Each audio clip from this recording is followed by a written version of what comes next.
The design workshop with the Japanese delegation was born in Japan during a fact-finding mission. The idea behind the design workshop is that experts, Japanese experts and Dutch experts, work in a team together where they can explore their mutual interest, where they can gain trust, and where they also can explore fields of interest where they can collaborate. So when we worked on the concept, we find out that an enrichment of the teams with experts from New Orleans as well as from Hamburg could be highly beneficial. So we also engaged experts from those two cities, experts also in the field of flood management and spatial planning.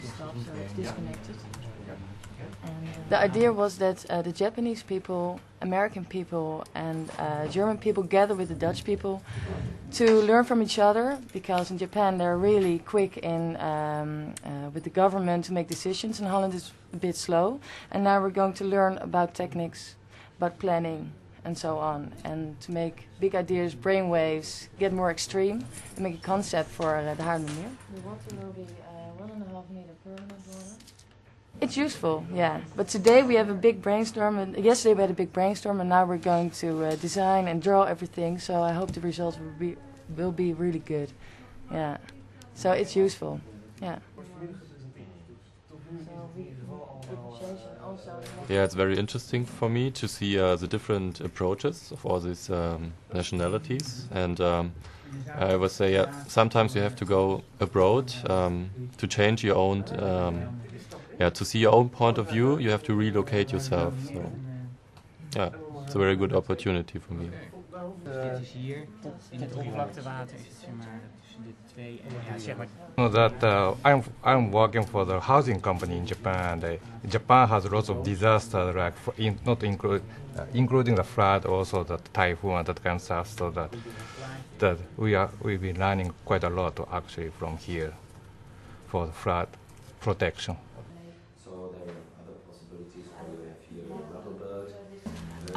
I'm from Peru, but I'm a master student of building technology in TU Delft, and I was working in Explore Lab in province South Holland. So for that reason, I am here.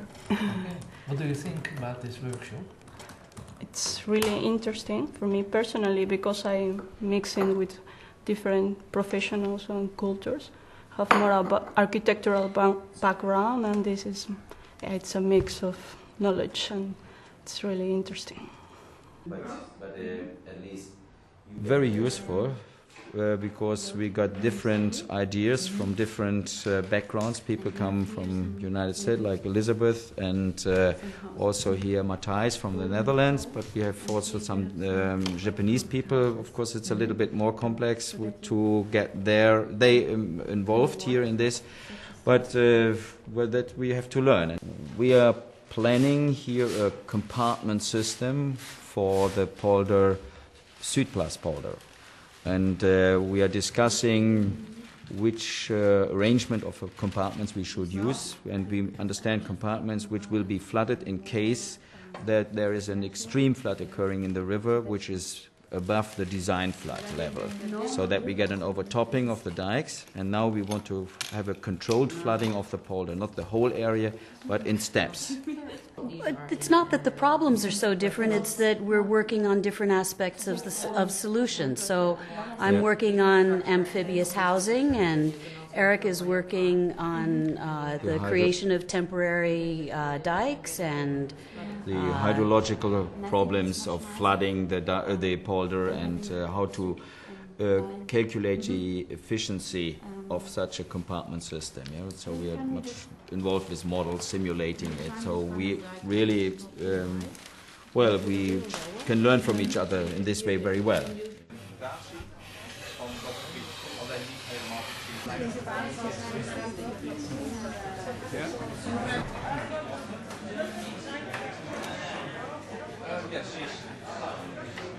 I'm designing an urban wall.